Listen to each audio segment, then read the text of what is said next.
আসসালামু আলাইকুম, this is Nadeem from Crystal Education. আজকে কথা বলতে আসছি হচ্ছে আমাদের আরেকটা সফল অ্যাপ্লিকেন্টকে নিয়ে, যে হচ্ছে রিসেন্টলি সাউথ কোরিয়ার ভিসা পেয়েছে। সে হচ্ছে হামজা। বেসিক্যালি হামজা সম্পর্কে যদি আমরা বলি, হামজা হচ্ছে আমাদের লিমন ভাইয়ের খুবই কাছের ছোট ভাই। হামজা রিসেন্টলি হচ্ছে সাউথ কোরিয়ার ভিসা পেয়েছে। তো হামজার এই ভিসা পাওয়ার জার্নিটা আমরা একটু হামজার মুখ থেকে শুনবো। তো হামজা, প্রথমে তুমি হচ্ছে তোমার পরিচয় দাও, তুমি কোথা থেকে আসছো এবং হচ্ছে তোমার বাসা কোথায়? বাসা নারায়ণগঞ্জ থেকে। আমি ফেসবুক থেকে ক্রিস্টাল এডুকেশনে দেখছি আপনার আগের সাকসেস রেশিও ভালোই ছিল অনেক, তো সেই থেকে আমি এইখানে আসছি, এসে অ্যাপ্লিকেশন করছি। জার্নিটা খুব ভালোই ছিল শুরু থেকে এই পর্যন্ত। আজকে আমি পাসপোর্ট কালেক্ট করছি।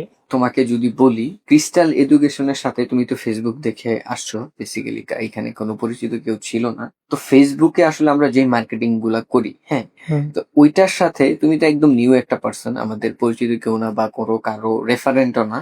না, তো ফেসবুকের যে মার্কেটিংটা আমরা করছি, আর এইখানে তুমি এসে কি ফেসবুক মার্কেটিং প্লাস হচ্ছে আমাদের প্র্যাকটিক্যালের কোনো পার্থক্য আছে, না আমরা ফেসবুকে যা বলছি আর তুমি প্র্যাকটিক্যালি তাই পাইছো? এই ব্যাপারটাকে কি বল? না, তেমন কোনো পার্থক্য নেই।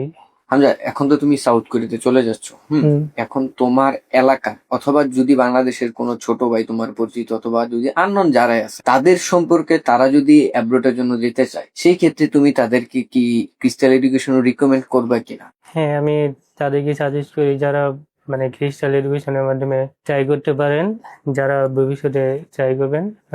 ক্রিস্টাল ভাবে যদি ডকুমেন্ট রেডি করে অ্যাপ্লাই করতে চান তাহলে ক্রিস্টাল এডুকেশনে আসতে পারেন।